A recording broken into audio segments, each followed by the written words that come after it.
ಜೀವನ ಒಂದು ನಾಟಕ, ಖಂಡಿತವಾಗ್ಲೂ ನಾಟಕ. ನಮ್ಮ ಕರ್ಮ ಋಣದಿಂದ ನಮಗೆ ಪಾತ್ರ ಹೌದು.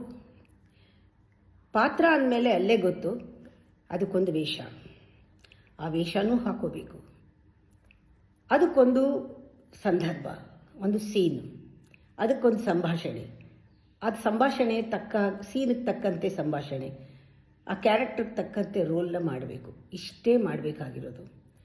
ನಾಟಕ ಯಾಕಿದೆ? ಮುಗ್ಸಕ್ಕಿದೆ, ಮುಗಿಬೇಕು. ನಮ್ಮ ಪಾತ್ರ ಸಾರ್ಥಕ ಪಡಿಬೇಕು.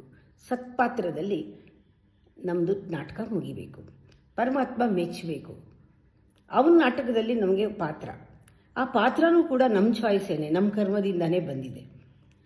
ಆದರೆ ವೇಷ ಒಂದಿರುತ್ತೆ, ಆ ವೇಷಕ್ಕೆ ಅದಕ್ಕೆ ಮೋಸ ಆಗದೆ ಇರೋ ಹಂಗೆ ಮಾಡಬೇಕು.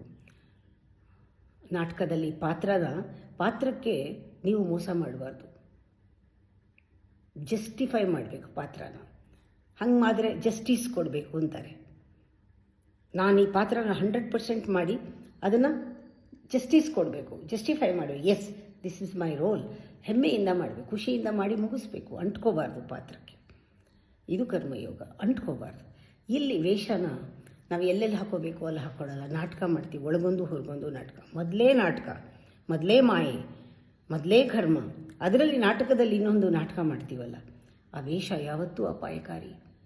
ಮೋಸ ಮಾಡುತ್ತೆ, ನಮಗೆ ಎಲ್ಲರಿಗೂ ಮೋಸ ಮಾಡುತ್ತೆ, ಬರೀ ನಮಗೆ ಮಾತ್ರ ಅಲ್ಲ. ಆ ನಾಟಕನೇ ಹಾಳು ಮಾಡಿಬಿಡುತ್ತೆ. ಪರಮಾತ್ಮನ ಸೂತ್ರನೇ ಕಿತ್ತು ಹೋಗುತ್ತೆ. ಅವನ ಸೂತ್ರ ನಡೆಸ್ತಾ ಇದ್ದರೆ ಅವನೆಲ್ಲೋ ಹೇಳ್ಕೊಂಡು ಹೋಗ್ತಾನೆ, ನಾವೆಲ್ಲೋ ಎಳಿತೀವಿ. ಆವಾಗ ಬಹಳ ಕಷ್ಟ ಆಗುತ್ತೆ.